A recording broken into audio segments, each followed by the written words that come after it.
What is up, everyone, and welcome back to 2 Times the Grind. Welcome to episode 51, and I hope you guys have had a wonderful week. It's been a minute. Oh, don't say it's been a minute. It's been a minute. It's been a week and a bit.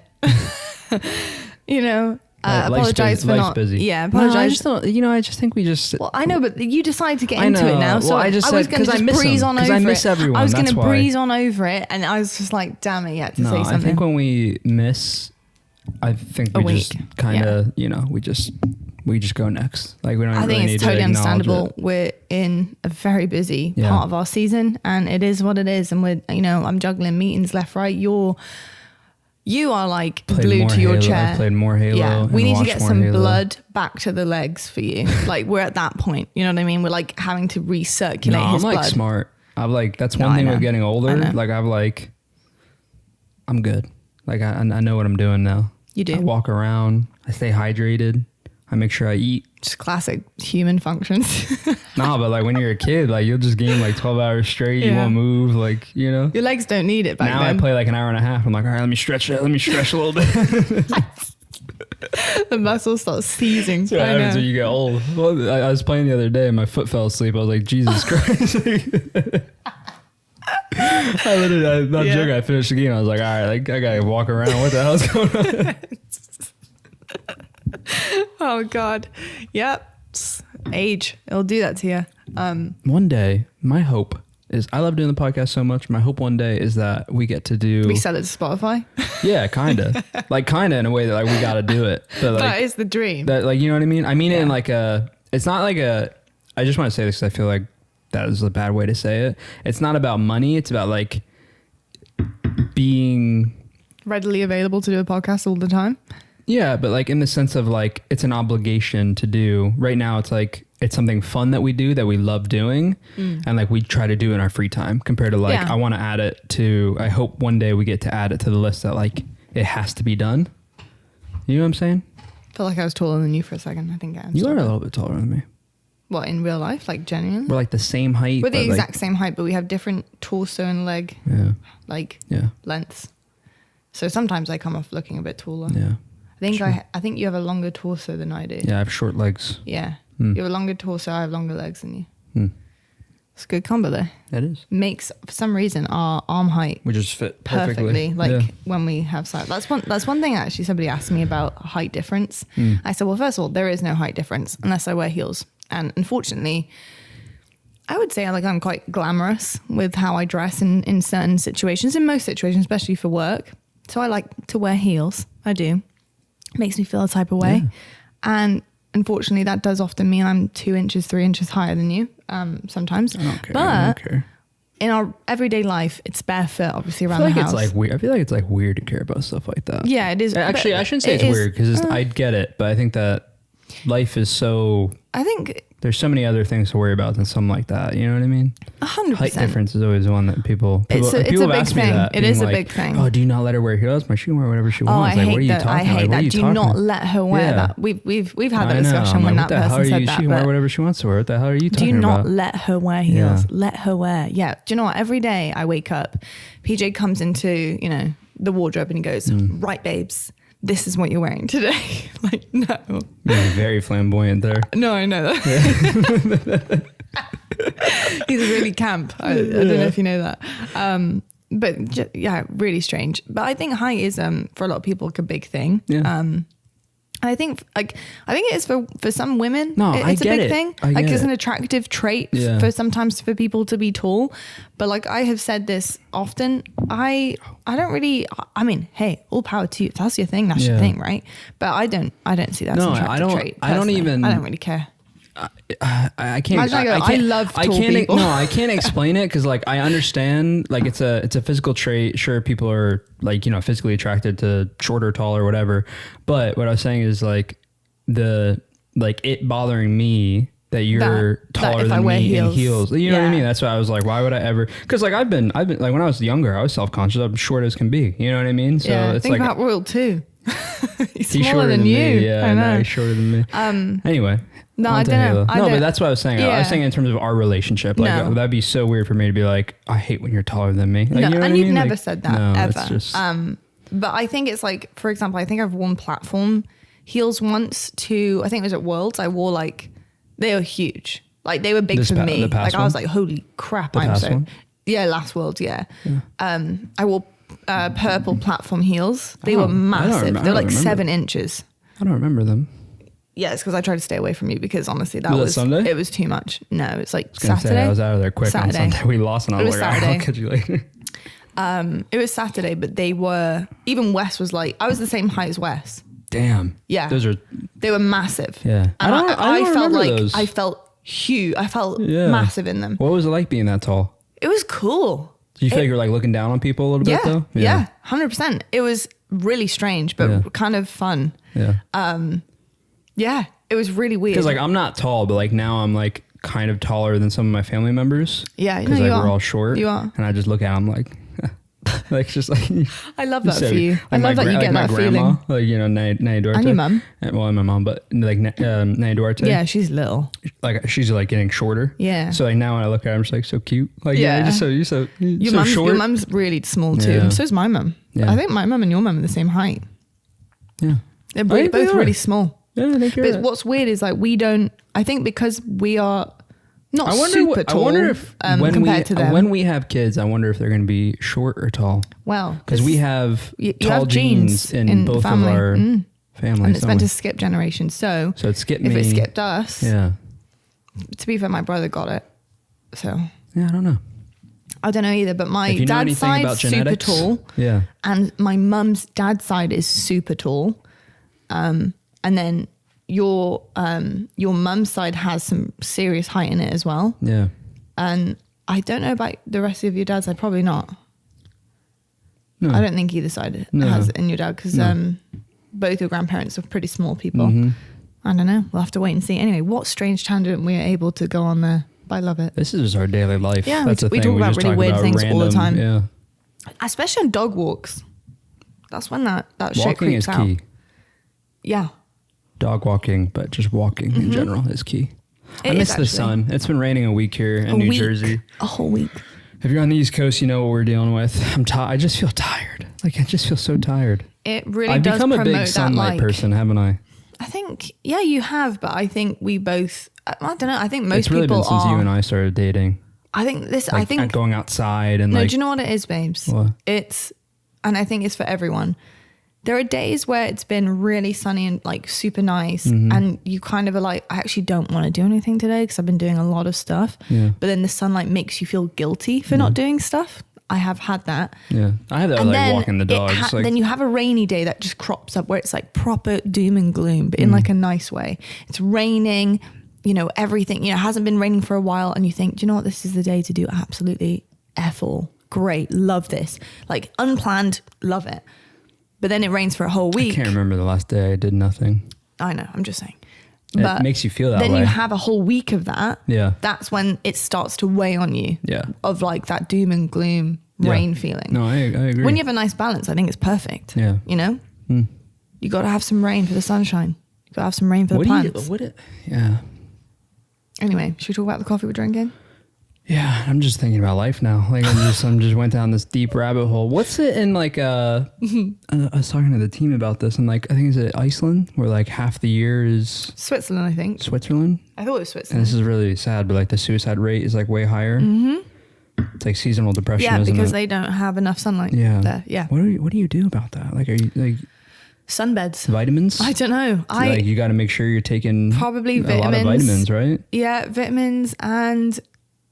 Honestly, I know it sounds silly, but but anything maybe about science, I don't know. If you know anything about science, I know we're talking about, feel free, because I would love to. I was thinking this the other day because I've had really low energy the past couple of days, and it's been. I definitely think one, I'm working really hard, so I'm tired. But two, I definitely think it's in correlation to how gloomy it's been outside. Yeah. And I was thinking to myself, I'm like, you don't feel this way in the winter, like like it's not really like that. But you know what I realized is like the sun is still out in the winter. It's just cold. Yes. Like more often. Like we've had like legit a week of haven't seen the sun. You know what I mean? Does that make sense? No, for real. Yeah. So that's why you get what I'm saying? Where I was like, you don't feel this way in the winter. Like you don't feel like down or tired or like you don't want to do anything. So I was like, why in this past week have I felt this way? And it's like, but probably because of that, genuinely. Okay. On to coffee and Halo. But it's okay. Yeah. We're going to pick you up, babes. Had a haircut today and he looks fire, by the way. I'm good. Not that you guys can see that because that's for me only. All right. That's a whole separate. When he takes that hat off, topic. I get people that say shit like that all the time. When he takes that hat off, I'll tell you, woo, unreal.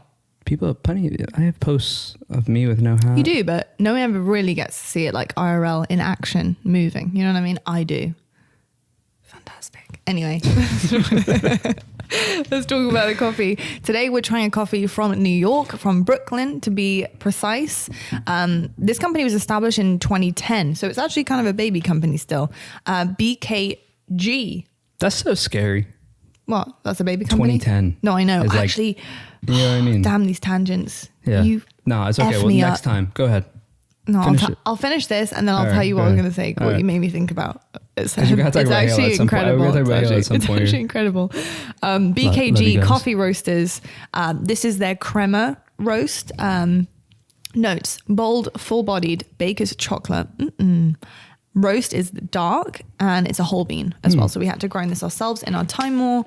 And yeah, it's a small batch coffee company founded by 3 brothers with a love for coffee. Cool. So love to hear that. Cool. And yeah, we're going to try it out. I mean, I've been sipping it during our little beginning chats and kind of tangents, and it tastes absolutely delicious.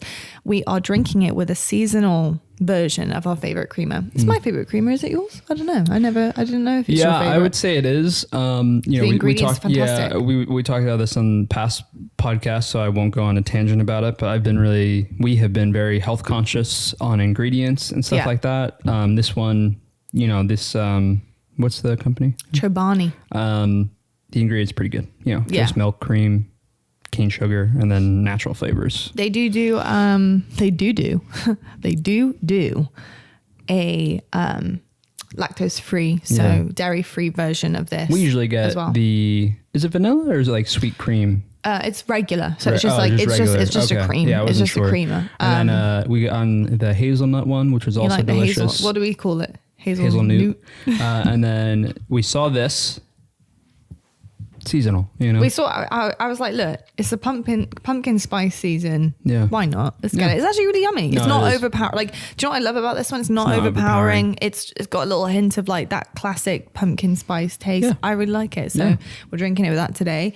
But yeah, check these guys out and wait for the end of the podcast for our rating on this coffee as well. But what you made me think of mid kind of sentence of this is I saw. Those like Instagram reels and they're just like kind of like a moving meme almost. It was somebody looking out the window, sipping like coffee, like or tea, waiting for it to like cool down. Look like, gazing out the window, and it had some writing on the screen. It said, people like, oh gosh, this from 20 years ago.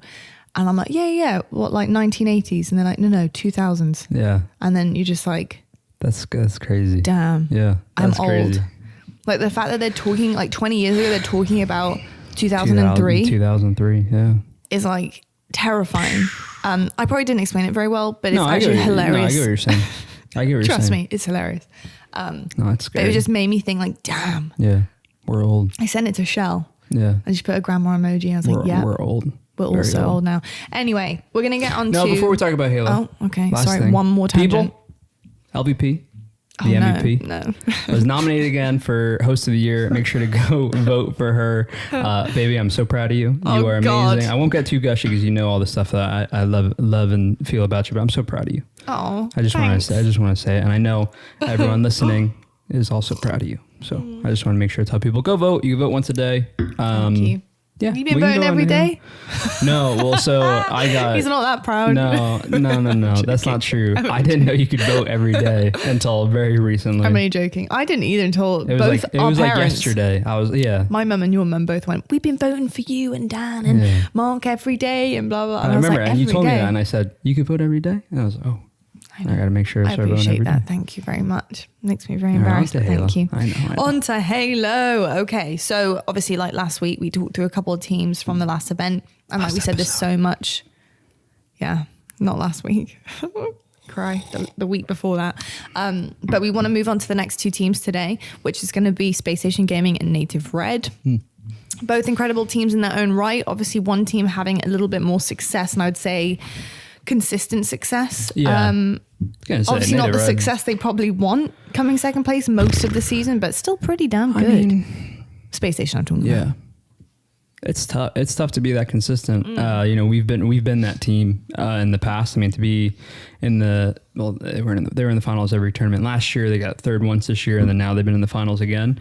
It's difficult. It's difficult to be on your game 24/7, to be that consistently good against every single team, especially in a game like Halo Infinite. I really tip it to them. To be that consistent in Infinite is not easy. You know, we say it all the time. You play these teams and it feels like everyone's the greatest. So Halo 5 is a lot easier in terms of the skill gap amongst teams, where like, this sounds like cocky. I don't mean it to sound that way, but like it almost felt like we couldn't place outside the top 3 or the top 4, I'll go and say, probably, like when with our CLG OpTic Talks team, the top 4 was like really solid, and then after that it was like I think it would have been really difficult for us to be upset, but in Infinite I feel like those upsets are always possible. So to see a team being super consistent is really great. Really awesome for them. Very consistent. Oh yeah, it's wicked cool. Yeah, absolutely. I do like how consistent they are. I would say though there were some inconsistencies on their journey last event. Not so much the placement. It was really just one series. That's all it was. Yeah, but it was a bit of a weird one. Yeah, like, they lost to LVT. Yeah, I think losing to LVT was a really strange one. Obviously, that really messed up a lot of things. Yeah, messed up a lot of things in the bracket. But yeah, let's just quickly talk about that, because I was very shocked, obviously very happy for Jay to do something pretty monumental, I would say, and something that he'll remember in his career. It's a big like stepping stone. It's a huge stepping stone. Yeah. And to be able to take down a team like Space Station Gaming is no easy feat. You not only do you have to take them down, but to do it, 3-2 game 5, you're having to battle through an entire series there. So that's a lot of that's a lot of kind of, I think, I don't know, places to lose out on against a team like that. You know, it's not just a quick 3-0 for you. Absolutely. It's a difficult one. But I think in the terms of Space Station, I was giving Jay a hard time because they had a good lead game 5. Yeah. And they like kind of started to blow it. And like, luckily they clutched it. So I wouldn't have said this if they didn't clutch it, but I was giving them a hard time because I was like, you got a little scary there, huh? Like, you know, it certainly bloody did. Yeah, really interesting kind of results. So Space Station obviously takes Argyle, but it was 2-1. Yeah. So I think it's actually quite damn impressive for Jay's team to be getting a flag there and to keep that competitive in that Argyle against Space Station Gaming. I think seeing how they played in Salt Lake City on Argyle was really good. Jay's team? Space Station. Space Station, yeah. You know, Stella had an incredible series, especially on the map Argyle. He's cracked the code of that sniper, man. I don't know. He's fine-tuned that. I don't know what sunlight he's got over there in Arizona or something, but he's cracked the code. He's touching grass with a sniper in hand, and both of them are benefiting from that. 2-1's a close game though. 2-1 is a close game. I mean, I feel like Argyle's always going to kind of be that way. It's usually going to be. It's usually like a 1-0 or 2-1, or maybe you get like a 2-0. You know what I mean? Like. Yeah, but I would say like 3-0s are like super rare. Against a team like Space Station Gaming, and this is again, like, I'm not trying to throw disrespect to Jay's team because they're clearly the underdog in this situation, and that's just evident. That's just a fact. Yeah. But I think for the balance of the teams here going up against one another, I think the 2-1 is impressive. I think especially against Space Station on Argyle. Oh, I think it's impressive. Because I think Space Station know exactly how they want to play that map and how they can utilize the best possible strategy to get that over and done with. Yeah. And the fact that LVT fall back is impressive. Yeah. Very impressive. I don't not But I know what you mean. Yeah, I think in other situations and circumstances, you know. But yeah, just impressive. Absolutely. LVT then go on to win the Slayer. What was the Slayer? I didn't know the game types. 50-44 live fire. Live fire Slayer? 50-44. Okay. Yeah. Good game to win. Yeah, it's a pretty good score.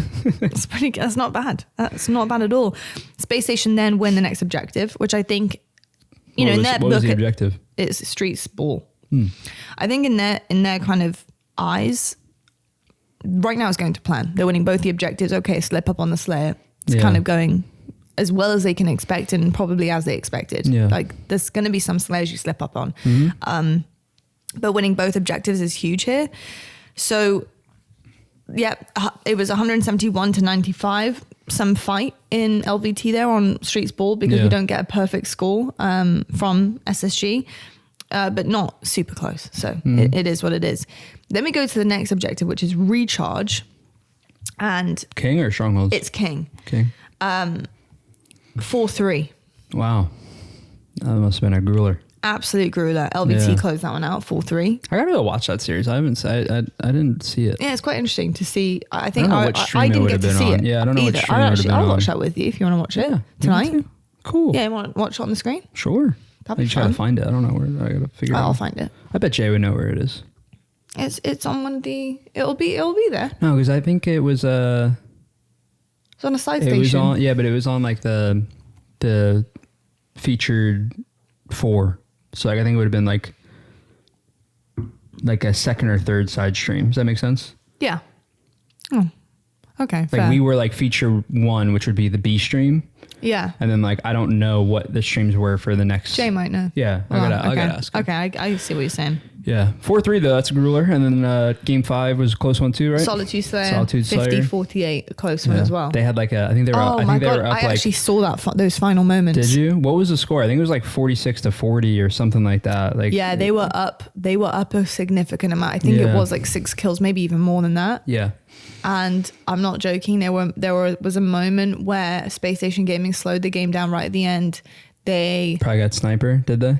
I can't remember if they got sniper. They might have. No. Jay had sniper. Okay. Jay had sniper, but he died by blue truck. Yeah. And they picked up sniper. Yeah. So what had happened is Space Station slowed down. They made a really nice rotation and kind of just put it was almost as if they just went, the scoreline, whatever. And like put it out of their mind and just push like they knew that they could. Yeah. It was interesting though, because there was 2 snipe tower and Sab kind of made an interesting play. Okay. He pushed towards snipe lift, popped up into 2 of them. Yeah, into 2 of them. But I think it's because his teammate from across would have called out that somebody was really weak. But unfortunately, like somebody was weak, but they had basically baited and switched with somebody who wasn't. And then there was 2 of them and he got team shotted.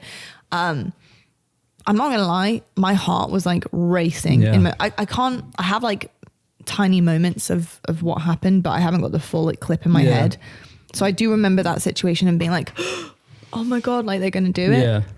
Yeah, it got really close. It's hard if you're in that spot because you have a pretty good kill lead. You know, okay, now they have sniper, and like if you're Sab in that spot, you're just saying like I just got to trade. Like if I go 1 for 1, that's fine. You know, so again, I didn't see it, but if you heard someone was weak, like in his mind, that's what he's thinking. He's like, if I just get 1 and die, like we're okay. No, 100%. But then you don't get 1 and you go, oh, and then like you know what's gonna happen is like then your teammates can do the same thing, and like they don't get 1, and all of a sudden it gets a really scary game. You know, somebody, I think it was Wes, I can't remember, saying like, oh my God, Sab, why did you do that? And I actually understood why Sab made that push. For a trade. He was going for a trade, exactly. And the call out that he would have received would have been that somebody was weak up on like snipe, like had dropped down from snipe and was weak and was running back like towards loop, but somebody had run from loop up the ramp and had come instead. And there was 2 of them there. I think it was Eco and somebody else. It was really rough for Sab, and he nearly had it. It's just the problem was where that person was and the call out.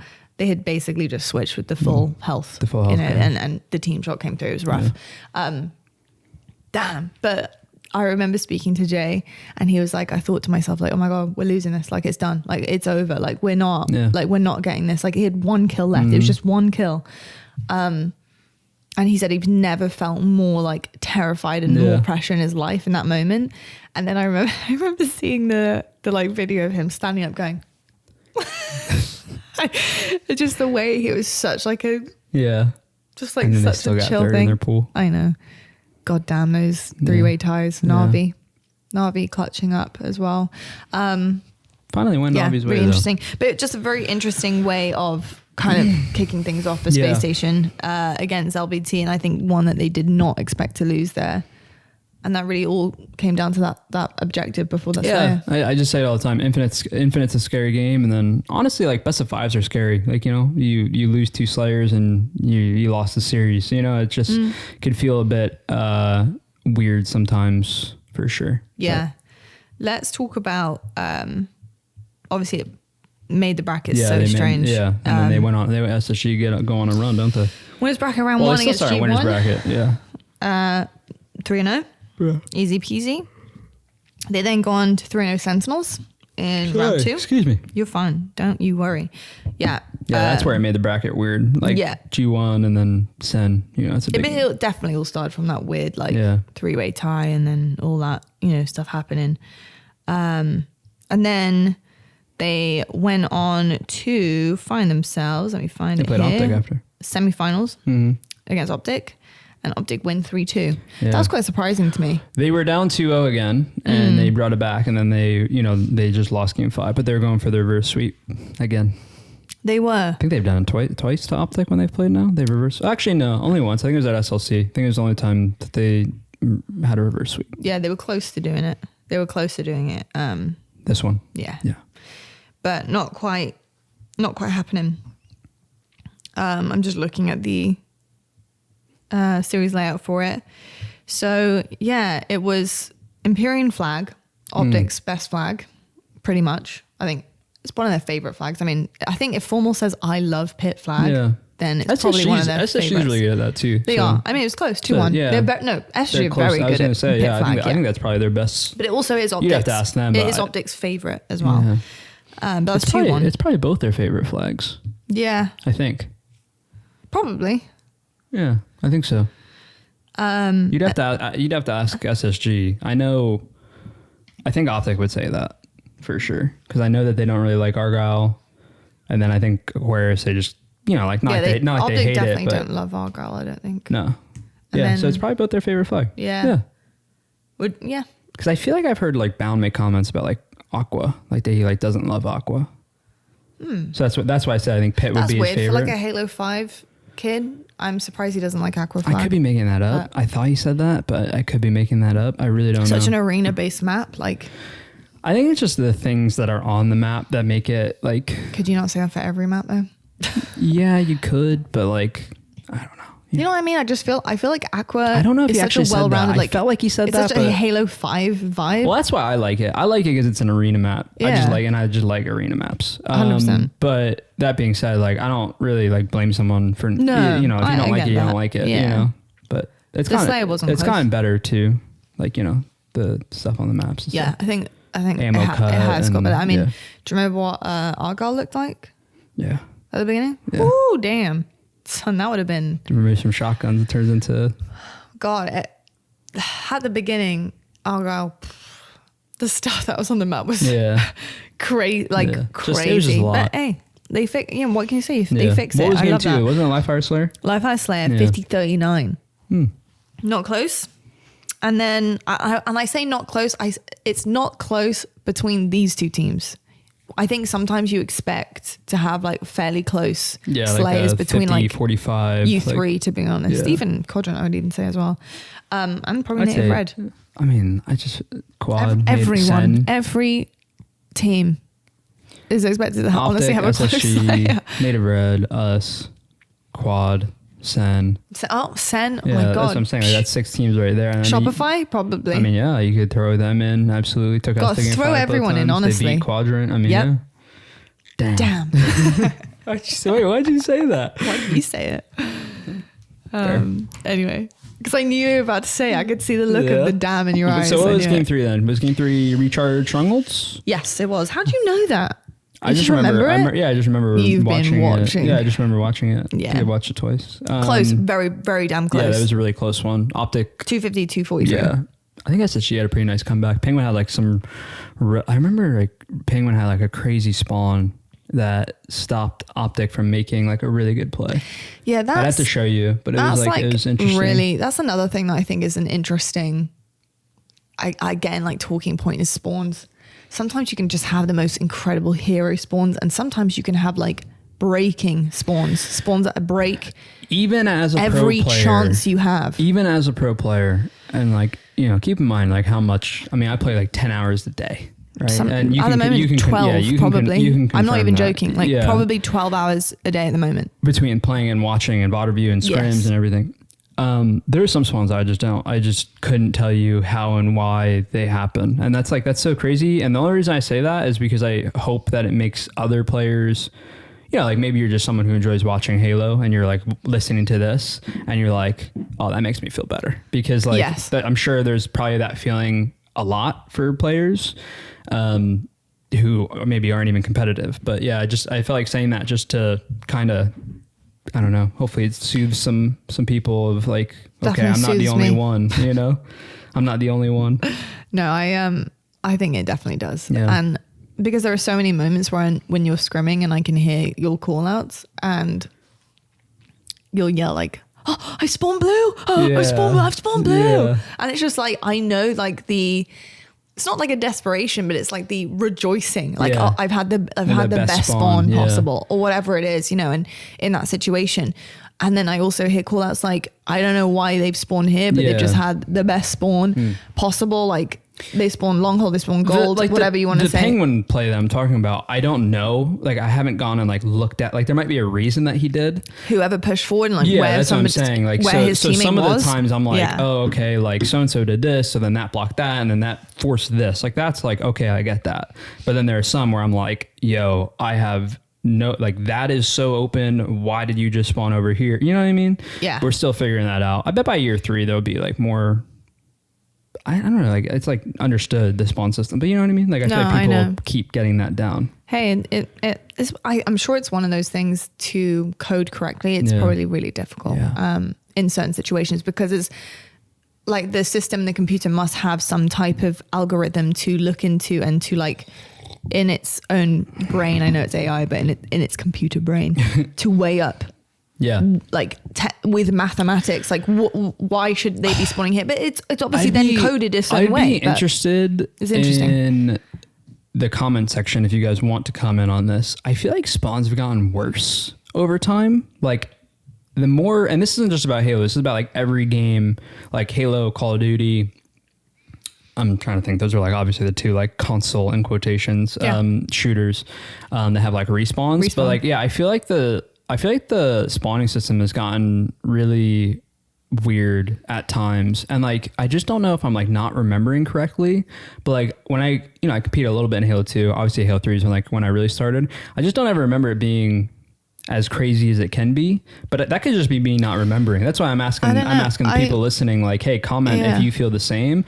I wonder I've always said that, I wonder if that is true, that like the system has gotten kind of weird. I wonder what the reasoning is for that. I think I could take a wild guess, but technology, it's probably because back in the day it was in a simpler form. Yeah. And it was coded in a much simpler way. That's just probably what it is. And actually made sense. And it was kind of like, it was, as easy as A, B, and C. You would know, you know where to push to stop this spawn, and had probably less probability of spawning in weird places because it was coded in a more simple manner. Yeah. And then now, as technology has pushed forward, they can code things in a way that has a little bit more of a complex to it. And they do, but in turn that can create strange occurrences and, things that aren't as easy to follow because it's just not as simplified, I think that's probably my guess. I bet it's like where the spawns are too. I feel like there are more spawns around a map than there probably was previously. That'd be one of my guesses. Yeah, that's 100%. Yeah. I truly think that. Like when I think back to Halo 3, obviously you have like pretty symmetrical maps, and I'm thinking like there's like this spawn, this spawn, this spawn, this spawn. And it's like, okay, if you have 2 people blocking this, so like it's one of the 2. But like now I feel like when I play, I'm like, you just don't. Sometimes it's a gamble. Like, it's like, whoa. Would you say like you're blocking a certain area and you're in your head going, they could spawn like any of the, like into this area, like any type of situation. Yeah. I was it's wondering. Not like we don't have it down. We do have it down. No, I know you do, but it's just the odd one creeps through and is a weird kind of way. Do you know whether any of the maps on Halo Infinite have more spawn points than other maps? I'm not sure. It's a great question. I don't know. I wonder if that's a thing too. Yeah, probably. That's a factor. Yeah, probably. Do they all have the same amount of spawn areas, or do they have completely different numbers? Because I'll be on like recharge and I'll just like spawn in the middle of the map and I'm like, what the hell? Like why? Like I just want like on the grapple. I'm like, I can't tell you the amount of time. I'm sure anyone listening who plays has this like oh shit moment where like you spawn on grapple and they're just like looking at you and you're like, what the hell? And like, you know, I wonder if they're, honestly, I know this might sound so dumb. I wonder if there are just no spawn points. Like nothing open. No, I wonder if there are no specific spawn points, and then the computer. No, but there, but I think maybe there are some, but maybe the computer has the capability of putting you just literally wherever an open space is in it. An open non-combat. Yeah, I don't know. It'd be interesting. I'm sure there's someone that like has dove into Forge well enough that like kind of gets it even more than I do, because I get it from a playing standpoint. I don't get it from a technology standpoint. Anything else to add about SSG? You know, obviously then they go on their losers bracket run after losing to OpTic. I don't know who they would have played. They played Quadrant, I think. Yes. They played Quad, then they played us. I'm trying to look. And they had a crazy finals. We can talk about the finals a little bit for sure. Yeah, I definitely want to touch on the finals because I want to get your weigh in on one series versus the other series. Let's just we'll head straight to the grand finals on them. Because I think I didn't get to watch their series with Quadrant. Was their series with Quad pretty close? I know there's no strongholds in there. It was 3-1. I really want to see those two play on a strongholds. Quadrant managed to win the Slayer on the Solitude. I really wanted to watch but they did go, sorry to disturb you one more time, just really quickly. They did go overtime. On Argyle. Yeah, I remember that. I really want to watch those two play Strongholds. I feel like they're both really, really great Strongholds teams. And I think they've only played twice. They haven't played a Strongholds versus each other yet. Damn. Yeah, isn't that crazy? Yeah. Because I feel like they're both really, really good. That is kind of crazy. They don't get to meet each other very often. No, I think they've only played. I think they've only played twice. No, they played at SLC Arlington in the losers finals. Okay, because I was gonna say I almost remember. I think I remember saying on the desk at one point like, "This is the first time we've ever seen these two match up." That was Arlington. Yeah. I'm also trying to think. I was going to say, what are you thinking about? I'm trying to think how many times SSG and OpTic have also matched up this season. I mean, a pretty good amount. Have they? Yeah, they played at Dallas. They played at Arlington. They played at SLC. Oh, all right, forget it then. Yeah. Forget it. Maybe it was Quadrant I'm thinking of. To be honest, well, actually, no, not as much anymore. I was going to say, to be honest, us and OpTic became like a rare matchup because of the way the brackets played out. But that's not... It's not really as true anymore, because if you look at the overall of how many times, like now we've played, I know, 2 events back to back, and then we had Charlotte. 4. It was like 2 events where we didn't play each other. Now. Yeah. So I think maybe it was Quadrant Space Station. Then there was a moment. I'm an idiot that I can't remember that, but whatever. It's okay. Let's have a look at go to the finals. Probably the best finals to date. Probably, right? Yeah. I thought the finals was great. I mean, I probably gotta go back and watch it again, to be honest. But I think regardless of who you're rooting for, I think that was a great final. It was a fantastic final. Yeah. Probably one of the most exciting ones we've had. But this is the thing. Infinite. What I find incredible about our competitive season and our scene is we have said that about every single final this season. Yeah. Each one has basically been topped. I don't think so. They have, yes. No. Yeah. No. Every single one has been topped by each other. No, it has. No way. Because like our Charlotte final was pretty freaking crazy. Yeah, incredible. Okay. And then we had the Dallas final with SSG, which was also DreamHack, the DreamHack one, which was also crazy. Yeah. But then when we won in Arlington, it was a 4-0. No one wasn't like incredible. Like in terms of excitement, it didn't top the previous 2. It kind of did in a way. I'm not saying that as like, full phase fans. It just was, I think it was just seeing it was still like well fought games from Space Station. Yeah, they were close games. Yeah, they were close games, but I think it was just the nature in which you'd won that. We hadn't seen a team 4-0 for a while on the stage. You know what I mean? So it was like, I think some of the Halo. Was exciting. What was exciting was the Halo that you played in that grand final was the best Halo we had seen to date. Yeah. And I think that's a big thing. I guess I get in like a rivalry standpoint, you're completely on the money. Like, it wasn't as exciting. I was thinking more in terms of like, I don't know, like rivalry, like matchup. Because like SLC, I think it was 4.0 or 4.1. Yeah. SSG Okay. won. So the grand But final. then, like, for, I get what you're saying. Where like SSG put on such a show, like Stellar was going off. Yeah. That, like, I get what you're saying. Where like I think it has that excitement, but you know what I'm talking about. I'm talking about like matchup. Okay. We're kind of saying the same thing. Matchup wise, 100% you're on it. Yeah. Is not topping each one. Halo competition wise, high level and Halo. the high level, the entertainment of the actual physical, like what is happening. That makes sense. Yes. Like you're watching higher and higher level of Halo, like every fantastic. tournament that you watch. That I agree with. Okay. That makes sense. And then it all came to head then obviously in this past one at Fort Worth, because we had everything on show. We had a great Halo, and then the storyline of, you know, going again in another best of 7, like fantastic. Couldn't ask for anything better. But yeah, definitely the best grand final we've had this season, without question. The first one was the 4-0 Space Station. Yeah. Looking pretty damn good for them right now to reset the bracket. They're feeling fantastic coming out of that. They've gone into, you know, backstage, team talk, Elamite's there, probably just like giving them a little trap rub, like, come on boys, let's go, you know. Things were looking primed. Yeah. What's going, were you watching from your hotel room? We were doing some media at the time. So did you go back and watch it anyway? Yeah, I watched the final. What did you think of that first series? What are the game types again? It was Argyle 2-1 flag. Then it was there was Live Fireball. Then it was Aquarius Slayer. Yeah. I'm trying to, why can't I see the rest? There's only one more. What do you mean? For that first series? Oh yeah, sorry. I wanted to just see the rest of the other ones. No, I just wanted to see the first series. No, sorry. And then Aquarius Slayer, and then Recharge Hill. Yeah. King. Yeah. And again, Brett, you know, I think top and tail of it, the flag, close. Argyle, 2-1. Yeah. Close. The tail end of it, the Recharge King, 3-2. Close. Yeah. Then the Live Fire Ball, which was the second map, 200 to 90. It was an absolute sweep. They won pretty. Yeah. Space Station absolutely killed that. And then Aquarius Slayer, 50-44. Yeah, it's interesting. I don't know. You could always. What do you think about the game types? You could just chalk it up to a couple different things. OpTic, obviously.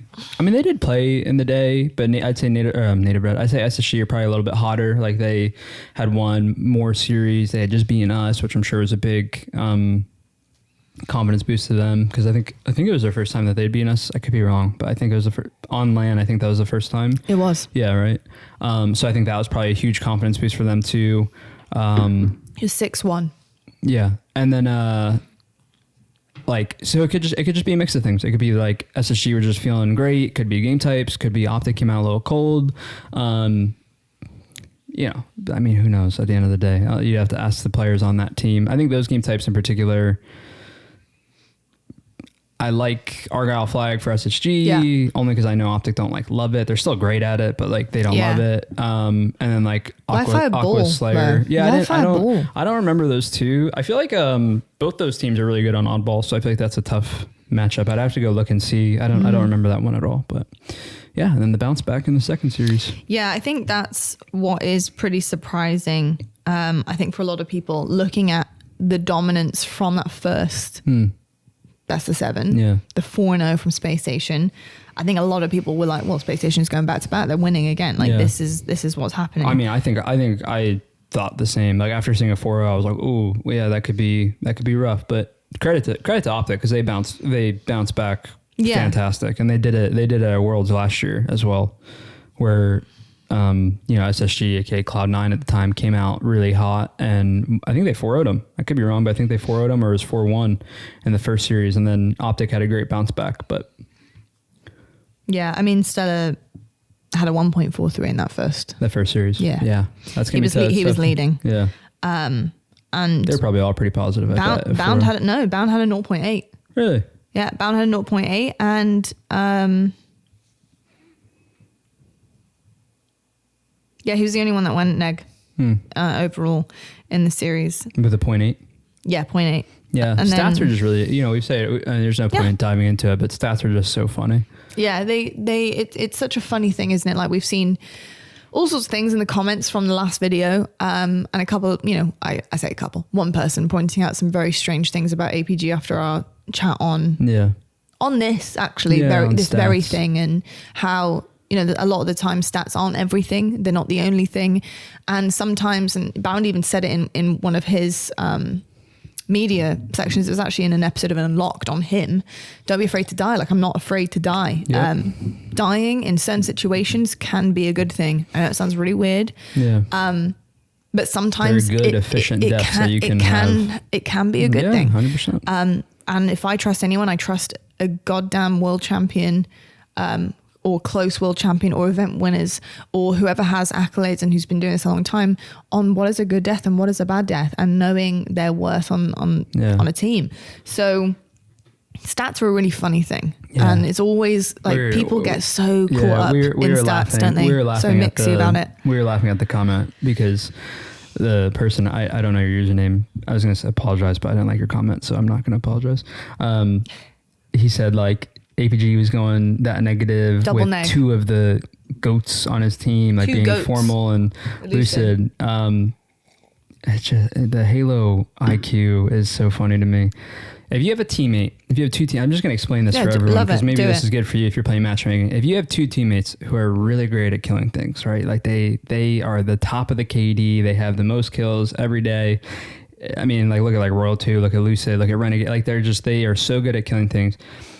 The thing you have to remember about your stats is like you are just not going to have all the kills in the world to get. So like what he was saying was like, he's going negative with such great players on his team. And it's like, well, you don't actually know that. Like if you put him on a different team, we can use APG as an example, but you can use any like in quotations objective player. If you put a fantastic objective player on any team, because of the team's, I don't know what the word would be, but like, I don't know what the word would be, but because if you put, let's say you put APG on a different team, like he in turn would probably get more kills because like someone like Lucid is so good at getting power weapons and getting the kills and doing that. And that's just, because of the team's makeup. So if you're in matchmaking and your teammate has 40 kills, you know, say you're playing an oddball game and your teammate has 50, right? Like it's probably, like Eco, it's probably gonna be pretty hard for you to get 40, you know, because like he has 50, and it's like it's just such a dynamic, that people don't understand. And like, look, bad games happen. Like I don't discredit. Like I get the feedback. Of even people talking about, you know, people make comments about my stats sometimes, whatever. But I did laugh at the comment because it was like, and I think you're going negative with such good teammates. It's like, well, actually, like having that good of teammates can actually lead to you going negative. But 100%, and you take down the chin. That's not a bad thing. Yeah. There's been plenty of games I've seen players who often find themselves in circumstances like that go double pause. Our team has like a saying now that we're really trying to like buy into, and it's like, for us, it's like, it's just not your turn. Like, you know, like for us, it's like, you know, hey, Matt has the weapons here, John has weapons here. Like, it's just not your turn to go plus 15. Like, it's probably not going to happen, you know? The unselfish team will often find themselves on a great path. Yeah. You know, it's about knowing what to do and knowing when to do it. Yes. But anyway, a little tangent on that like comment, but I think it's good for the people to know. It's very good for the people to know, because otherwise you're just roasting players who don't deserve it. Quite frankly, I mean, even just like towards your own gameplay, that's why I looked at it. I was like, I read that and I was like, wow, like you just think like you see your teammate go negative when you drop a plus 20 and you're like, oh my God, can I get any help? And it's like, well, actually, like you going plus 20 can be a great thing, but it can also be bad. You know, you see, I don't want to say bad thing, but you know what I mean? It's not that. And it's also like, for example, like sometimes those players, push forward in terms of like a damage roll. So they're not even, hey, look, if they get a kill out of it, they're happy. That's what like Bound is. You do a damage roll, you push forward, you're almost like the entry fragger. You know, if you're looking at CSGO terms, you're an entry fragger. You're pushing forward to create damage, create situations and give intel as well. You can put damage across of 3 players, and that player who is really good at kills and really good at managing his movement, etc., and where he is, picks up those kills. Yeah. Thank you so much. That's 3 half shield. That's a triple kill. I'll take that all day. But who's damage? I've always said it. Who damaged those players for you? Yeah. I mean, I've referenced this a couple times on the podcast. I've referenced this a couple times on the podcast where like throughout my Halo career, I've been, I mean, I'd like to, I don't know, you'd have to ask other players, but I think that I am classified as maybe a more aggressive player. Yeah. And you know, that's changed depending on styles and yada, yada. But the one thing that I've always said is like, well, it's easy for me to do that when I have Royal 2 as my cover fire. Yeah. You know, and it's kind of like alluding to what you're saying, where it's like, I can like be really aggressive and like push things, but like, I know that like if I die, like Matt's got my cleanup. You know 100%. What I mean? And like some of the times like, hey, look, all the kills will go my way and I'll drop a plus 15 with most ball time, you know, but it's interesting anytime we talk about stats, like kind of the way people think about it and stuff. Yeah. It's funny because I think this is the best way to kind of end it and button on this like little subsection conversation. Yeah. Not everyone, so I'm not referring to all of you guys. I know there's a lot of you guys who have a decent Halo IQ. I think majority of people. Me too. But there are definitely a number who don't get it. And if you are so worried about the stats, maybe just take a second to think about why our pro players, the best players in the world, are not. There you go. Facts. It's as easy as that. No, it's always that's a perfect way to sum it up. It's always an interesting topic, is like, it's hard to, you try to explain it and like with saying it, it's like not being like, obviously like they're important. Like, you know what I mean? Like very clearly to an extent, massively, like to an extent, like if you had no damage, no objective, like you had a really bad game, you know, but you could see it in a play style and a fluidity and what teams are doing. And amongst the top teams, like I always say, it's like, you're being really critical of someone who's like, just so damn good. I think if you're consistently getting 0.2s across every single series, every single map, drop it a 0.2, imagine. Then I get it. No, like, yeah. And that's what I think that's the difficult part for people. But I think it's a non-consistent thing. It's like you're dropping a 0.8. We see, I just called out Bound had a 0.8 in the first grand final that they 4-0 Bound. Yeah. That doesn't tell you everything you need to know. Yeah, it's just, I don't know what does. And at the end, and then Stella's dropping a 1.43. Only like it's not your turn. Yeah. That's what happens. You know what I mean? So it's just an interesting concept. And stats aren't everything. Yes, they have meaning for sure. Do we look at stats? Of course we do. Yeah. But I don't think it is the basis of you having to tell a team how terrible a player is and oh my god, they're so crap. Yeah. They're not crap. If they're winning, they're not crap, are they? Yeah. Just saying. It's as easy as that. Anyway, second grand final. Yeah. We still got to talk about Native Red. We gotta dive into this series and talk about Native Red a little bit. We're probably running out of time, aren't we? We're running out a little bit of time, but what we got? Oh, we're really hella running out of time. Yeah, we're over. We've had a lot of tangents. We're over the time. We're over the time. It's probably my fault. Sorry. No, it's fine. Maybe we'll just have a longer podcast. Yeah. I mean, they deserve it. That's true. We've been missing a week, so yeah. Damn. 4-3 second series. Game 7, baby. I mean. This was just pretty outstanding. Back and forth. Very, very back and forth. It was 3-1 too, OpTic, right? It was. Yeah, it was 3-1. And yet again, in a space station gaming fashion, I mean, a very similar fashion to you guys often as well. You love a reverse sweep at certain times. You've had a couple of reverse sweeps in the season, like nearly. Excuse me, like burping up here because of the coffee. God. It's a compliment, by the way, burping after eating something or drinking something, apparently. So, very close call. But yeah, Empyrean flag, Formal's favorite flag, 2-0. Like, impressive. Was it 2-0 in that game? Wow. I gotta go back and watch those games. I don't remember the games enough. Super close Slayer. Yeah, I remember it was Street Slayer. Yeah. I remember there was a really unfortunate time where they had a pretty SSG, I think, were in the lead by a couple kills, and Stellar had rockets over on the arcade side, and he was like looking at the commando, like the, you know what I'm talking about, like in C-Spawn, and he was looking at it, and then he like turned away for a second, and the guy popped out. And he tried shooting a rocket that didn't get the kill. And like, obviously they lose a close one. It's just funny because it's just a game of inches sometimes. Like if he just stayed, if he didn't move his aimer and gets the rocket kill, they probably just like continue their lead. And like, you know, it's just, I always laugh when I see stuff like that because I'm like, wow, like it's just such a marginal error of that leads to one thing after another. It's interesting. It is very interesting. And no, you're right. It is, I think in Halo Infinite, more than any title we've had, it is the marginal moments like that that just really snowball out of control and you can't do anything really about it. Streets Slayer was wildly close, 50-49. Live Fire King, 4-3. So close again. SSG won that, right? No, OpTic won it. It was 3-0? 4-3. No, but I'm saying the series was 3-0? What for? OpTic? Yeah. Oh, right. Wow. I thought it was 3-1. Oh, maybe I'm reading it in the wrong way around. Hold on, let me see. Is it down? Is it up first? Let me see. I always thought on Halo Day how they were up 3-0. Bottom first. No, they were up 3-0. Yeah, you're right. I thought it was 3-1, but I must be mistaken. Yeah, the only reason I thought maybe you said that is because you're reading it the correct way. I was gonna say, I thought it was. Just didn't realize it was 3-0. This is how much trust I have in your like brain. He remembers the weirdest things from such a long time ago. Like his memory is insane. So like if you tell me something, I'm like, yep, 100%, that's it. Bible. I just thought it was 3-1. I don't know. I don't know. I was doing stuff at the time, so maybe I just didn't really. You were doing media, and to be fair, like you'd lost. Yeah, it sucks. Yeah, I feel you. You don't want to watch another team win the thing you wanted to win. I'll go back and watch it. Yeah, because I have to. But at the time, it stinks. I know. Haven't you watched this already? Yeah. Yeah, that's what I'm saying. I don't remember. I watched it twice. I just don't remember. I just thought it was 3-1. That's all. No, it's fine. Maybe it's because it was so damn close. Yeah, probably. I just lost it. Here we go. Okay. King, super close. Super bloody close. And then Space Station started coming back on a test. So we got Aquarius 50-23. Yeah.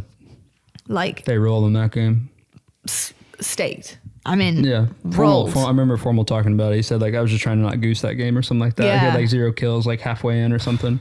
That is so hard, isn't it, as a player when you just can't get anything going like that? Have you ever been in a situation like that? Or like, I know that you've been in a situation with a teammate like that. I remember Matt on Solitude was in a situation like that. Yeah, I've been in that. How do you mentally like? I'd be so frustrated. Yeah, I think it'd get worse. I think it's like impossible to not be frustrated. Yeah. But and that's what we talk about, stats and all this stuff. It's like you have a guy like Formal who we talked about in the last episode a lot. He's queuing up game 5 of a final, and he like couldn't find a kill. You know, and it's like that's the stuff that we're talking about. That's always like just happens. Yeah, it's sometimes it just doesn't fall for you.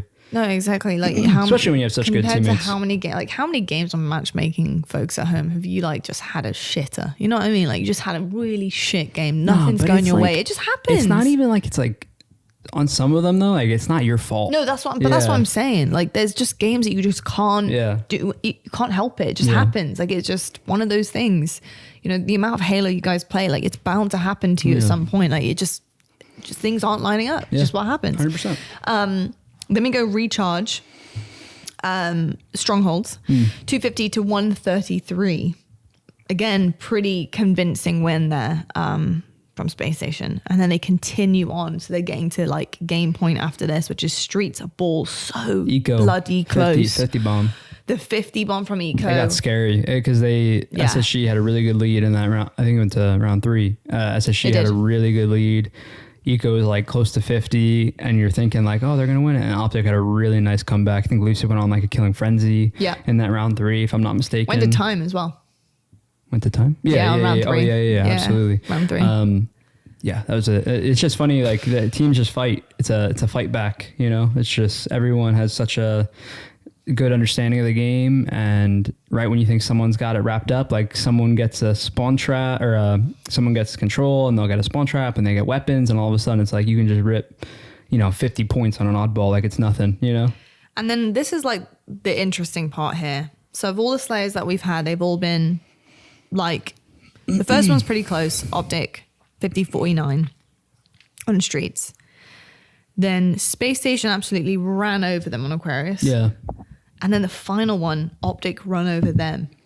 Yeah. Both on game point. Yeah. It is Solitude, so I know it happens, but like they just had a really good start. That's the hard part is OpTic had a really good, I don't know what their starting shot would have been, but I know Formal like ran across snipe spawn. He like killed 2 people. He killed Stellar on the sniper. That's obviously big. You're in game 7. You can't let Stellar get it. I think Formal got it or Lucia got it. And it's like, once you get that control on a Slayer, like that's a really hard thing to break out of.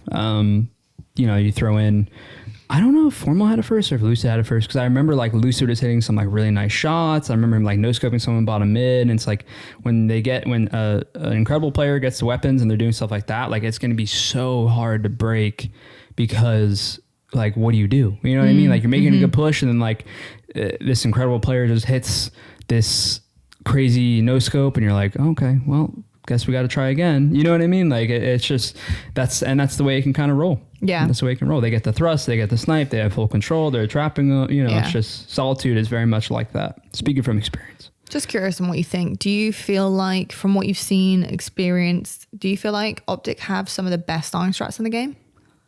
That's a good question. They definitely have, I think they have, I mean, probably, yeah. I'd say so. I'm trying to think of it. Like I'm trying to think of other teams that are noticeable. Every team has good starts. I think they're very deliberate, which I definitely appreciate about them. I think they definitely, again, you'd have to ask them. But from my perspective, it seems like everyone knows what they're doing and what their goal probably is. Yeah. They're very like calculated, like with a nade throw and stuff like that. So I don't know if I'd say like, oh, they're the best at doing this, but they certainly have very deliberate, talked about strats, which I think is really good. I think that does stem. I don't know that for sure, but I do feel like it does stem a lot from Lunch being their coach. Probably. Because when you do listen to listen-ins, he again is a very deliberate fifth man. Yeah. In the comms on their team. Yeah. Very deliberate fifth man. He is. And it is really all strategy that's coming across in terms of the talk from him, the communication. So I would say that they probably do have the best starting strats in the team, in the game, sorry. And I think that's only because, like you said, it's that word deliberate. It's it's such an obvious like thing for them that they have really good starts most of the time, majority of the time. I always think best is like hard to claim, because it's like, I'm sure you can go into plenty of matches where like SSG, for example, in that final, I'm sure you go to plenty of matches where like SSG has them 4-dead at the start and you're like, you know what I mean? Like it's just, but I do get what you're saying, where more often than not, I feel like they probably come out at the start with an advantage. I think when I say best, and I know this might be really confusing, but I think you're going to get where I'm coming from. I don't even necessarily mean like they work the best. Yeah. I know that sounds really weird, but it's not necessarily that they that they are 100% foolproof. You know what I mean? I'm talking about like that they have them and create them, and they are deliberate, and they have the best, like, I guess, abundance of starting strats, I suppose, because often they do something to try and secure the leg up. Yeah. You know what I mean? Yeah, so I think that's maybe where I'm coming. Is that fair? Yeah. I think that's fair. But yeah, Space Station Gaming. Consistent. So consistent, so damn close, probably painfully close for their fans. You would have wanted to win it. Painfully close. Like if you're SSG, you would have wanted to win it. Like I've been saying, you would have wanted to win it to keep that confidence building going into the event. But the way that they lost a game 5 and a game 7. They also had a 4-0. They beat pretty much everyone else in the bracket, us included. So like I think that their confidence isn't going to be very shook. Yeah, they're going to be like, they're just disappointed. I think, if anything. Exactly. But I think like heading into Worlds, I think every team is feeling really confident. I don't think that result is going to, like you said, shake them in a negative way. It's probably the best way to put it is probably the best way you could have lost. Like, it sucks. Yeah. It stings. That's how I felt at Charlotte. But the best way you could have lost. Yeah, 100%. That's how I felt at Charlotte. It was like, well, for you guys at Charlotte, you're like, well, this is working. Yeah. We played really well, and then we lose game 5s and game 7s, and it's like, okay, like we have these small little things to work on, and then obviously for us, it led to a 2-peat. So yeah. It did. We're going to move on from Space Station Gaming. Obviously, big things for them coming up with Worlds. Again, a team to look out for if you're not sure. If you don't have any alliances with any teams, and you're just looking for good Halo when you watch Space Station Gaming on your screen, as well as the current champions OpTic, like it's great Halo. 100% they do. So Worlds will probably be no different for those teams. Yeah. We're going to talk about our last team. I know this is more of an extended podcast than usual. That's just because we're at over an hour. Okay. Right now. That's all right. So we're gonna roll with it like in the past. Remember we used to do like an hour and a half. I think that's fine for this one. Yeah. We got to go soon anyway because I got the tech coming. I know, and I've got a meeting as well. But I've got a meeting at 2. Go ahead, keep talking. We'll keep talking. Don't worry. But let's talk about Native Gaming Red. Yeah. And we don't need to talk, so in depth about their results, we'll breeze over them, but we don't need to like kind of look at each one. We just I want to talk about them in general and kind of where they're at in the season. Because I think there's a lot of question marks still for Native Gaming Red. They've been so kind of like up and down, but in like still small margins. Like they haven't dropped so far that you're like, oh damn, well, you know, they are still there. They're always still there in the back of your mind as a team that can stay and come out, and you have to respect them and work hard against them.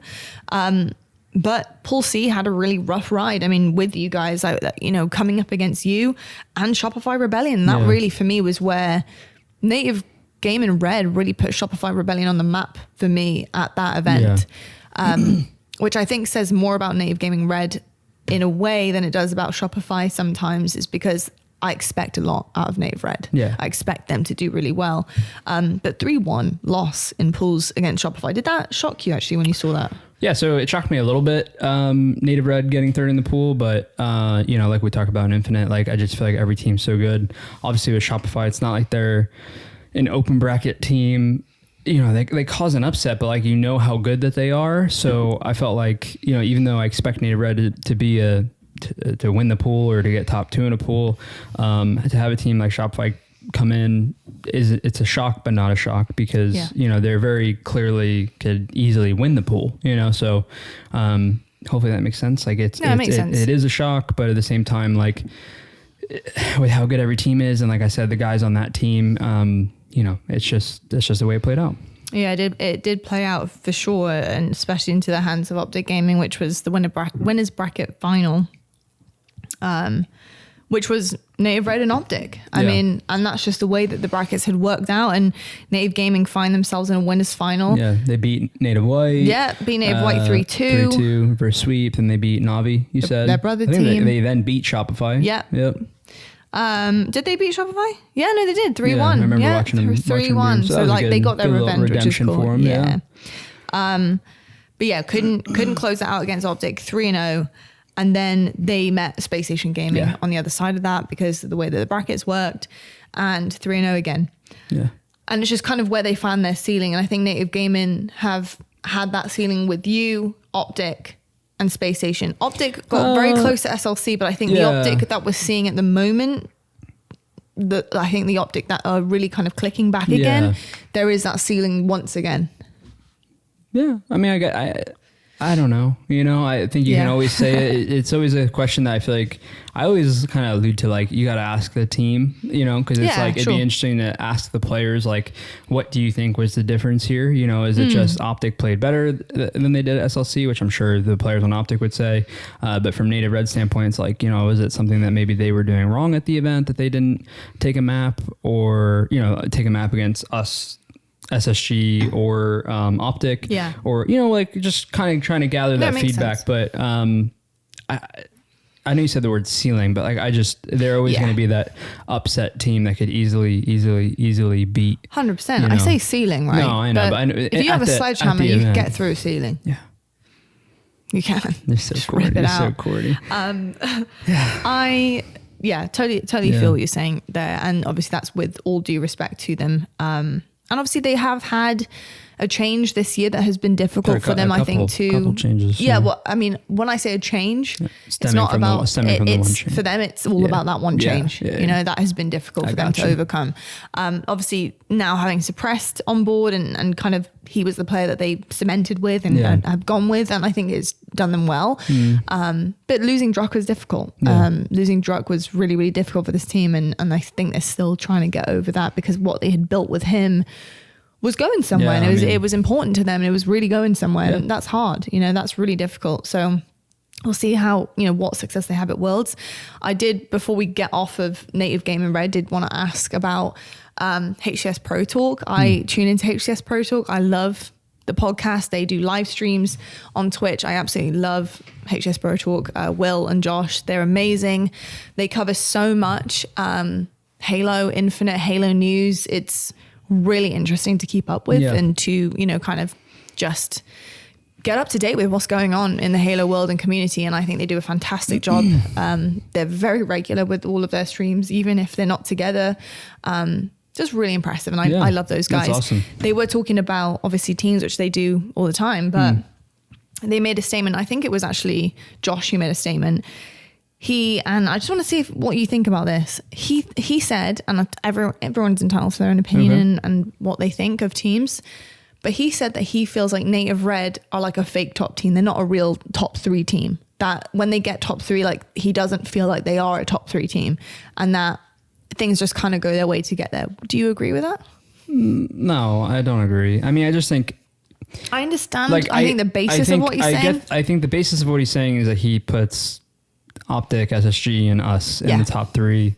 I get what he's saying because, like, I think we've been a consistent top team. Obviously, this past one, like, we got 4th, but we obviously lost to OpTic and SSG. But at the end of the day, like, the brackets are the way that they play out. Like, you know, like, and if we would have played Native Red, like, that, with how well that they were playing to go on their losers run, like, who knows what would have happened. So I get the basis, and I understand of, like, where he's like, well, you know, this top 3 is still my top 3. I definitely do acknowledge, like, why you say that, but they're not like a fake top team. That's the only way I can explain it. Like, I don't think he's used the word fake, but what he's saying is they're not a top 3 team. Yeah. When they get top 3, he still doesn't believe that they're a top 3 team.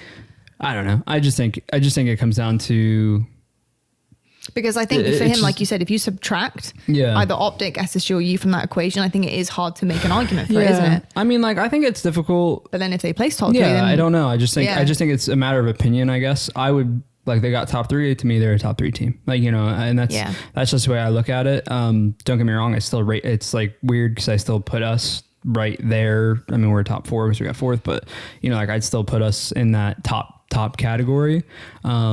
But I don't think you could be a fake, you know, it's just, you can't punish people for the bracket that they get or whatever. You know, I don't know. No, I know. It's all opinion. I do think it's an interesting, like, I think it's an interesting opinion to have because I get what he's saying. It's like saying, like, I mean, yeah, but, like, it's like saying, like, we didn't win our 2 tournaments because we didn't play OpTic. It's like, well, like, that's just not, you know what I mean? Like, that's not, but then you did play OpTic in Salt Lake City and beat them. I know, but that's what I'm saying. Like, people did say that, and it's like kind of the same basis of, like, well, like, the way that this played out, like, it could have been different if they did this. And it's like, well, it didn't play out that way. Well, this is what I will say. I totally understand what he's saying to an extent. I really do. But I think also what he's saying, and then the fact that you cannot, and he's totally aware that you can argue against it as well. But I think it just shows you the level of competition that we have. No, yeah. And because it's just like, it's wild that you could even argue something like that when a team does get that placement. But it's like, there's so many kind of different alleys and you can, like, unravel that thread in so many different ways and push it somewhere else. It's just, I think it just shows you how bizarrely competitive. Yeah, it's just a really this title is exactly. with our teams. It's just a really competitive league and a competitive title. Yeah.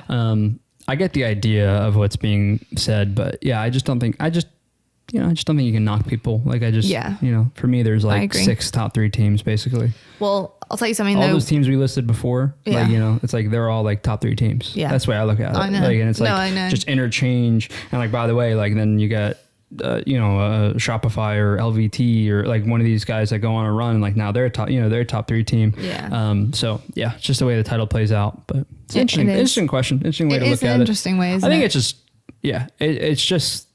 I think that I get why you wouldn't put us in the top 3, but it's just, after winning two back-to-back this year, I think it would be hard to not put you in the top 3. I think it's bizarre. But, you know, it's just, it's more, isn't it? Because Native Red have not won any. So it's just like, but it's just like, you know, it's like we said, it's arguing, like, I know, but that's what makes it exciting. It's strange and weird, and, like, you can have your opinion and it's weird. No, I know. I just wanted to see what you thought of it. To me, it's just, like, they got 3rd, like, they're top 3.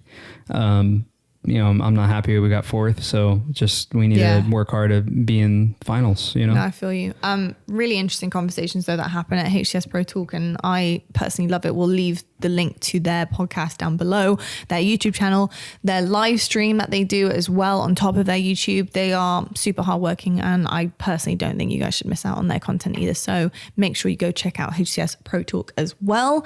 That's going to do it. It's like when OpTic got, like, 6. God, you still thinking about this? I was thinking about it, because it's like when OpTic got, like, you know, their 5th through 6th placement. It's like, you know, you're not going to put them in, like, the top 3 or the top 4. Like, of course you are, but then, like, you can't knock quadrant, or, you know what I mean? Like, it's just such a, I'm still thinking about it, because it is interesting. It's an interesting point, but I just think, I think it's different. Like, I think it's when you've reached a certain level rather than like seeing a team going below a certain level. Yeah. I think that's where the argument is really interesting. It's not so much OpTic, I think, falling to sixth at a certain point, because you wouldn't say they're a top 6 team. You know what I mean? That's what I'm saying, yeah. I think it's more of like I think it's like, for example, what if LVT had gone on to beat Space Station and had a crazy run, but then the tournament after that had not had a good tournament? There's like, are they a top 3 team if they had secured top 3? But then consistently don't get top 3. It's just like, it's such a strange conversation. I think this is a consistent topic that comes up. And I think it's just the argument of which way you look at it. As in, like, do you look at it as the overall, or do you look at it as your last tournament is what you are? Does that make sense? No, it makes a lot of sense. So I guess it just, that's the way I think if you weigh in on like the whole season, or do you just weigh in on like the last tournament is so then right now you're a top 4 team. Yeah, exactly. In my mind, yeah, 100%. I like that. You heard it here first, folks. We got 4th. All right, we had it here first. My confidence. We haven't got time to dive into it, but maybe next week. I don't know. I'm not even here next week. I'm away. I can't say what I'm away for yet, but I'm away. We'll figure out how we're going to get a podcast out if we can. We might have to do audio only and like get it done tomorrow or something. I got the or Sunday. But we'll see what we can do. I think we can still do it. Yeah, we'll try and find a space to fit it in, especially like audio only. That means, it's quick and easy. But I need to shoot off. I have a meeting in 4 minutes. So this was really interesting and fun. Yeah. It's good to like actually talk about everything. And we'll talk, hopefully in that one episode, I want to talk about scrims, because it's a big talking point right now for face scrims. Looking pretty damn good. Yeah. Don't let that fool you, folks. He's a happy guy. It's just the rain. Wow. It's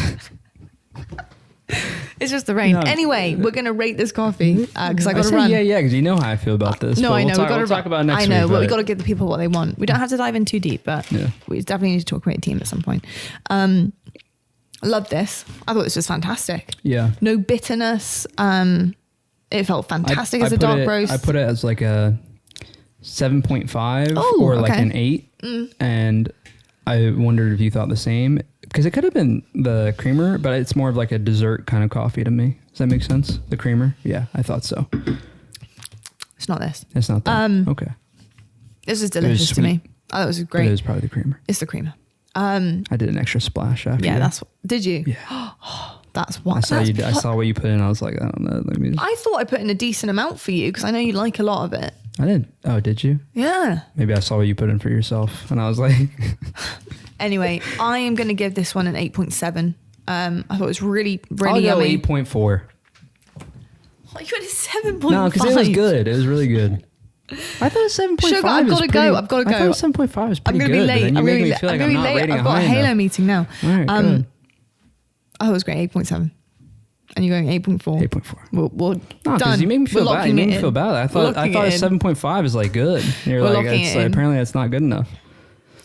It's, babes, you can rate it whatever you want. No, I'm not saying it's not good enough as in like literally. I'm saying like, I feel like I'm rating it like high. And you think you're trashing it is what you're trying to say. Yeah, like the 7.5 makes me feel like I'm like. You just got to justify what you're saying. That's fine. Yeah. No, I thought it was really good though. So I'll go 8.4. I'm easily pleased. So that's why I maybe rate things highly. It's just damn good bag of beans. Love it. All right, wrap it up. You gotta go. All right. Anyway, folks, thank you so much for tuning in. I hope you guys have had a great time listening. Please do weigh in on everything we discuss. Give us your opinions, your comments, leave it down below. If you're listening to the audio only, thank you so much. And feel free to come on over to YouTube to leave a comment if you fancy. And if you get around to it, if you have a burning desire to. If not, catch us on Twitter as well. And feel free to tweet us. And we'll be tweeting out some clips and stuff. So make sure to share. Thank you so much as always. And we'll see you in the next episodes, which will be 52. Have a great week. And as always, stay on the grind.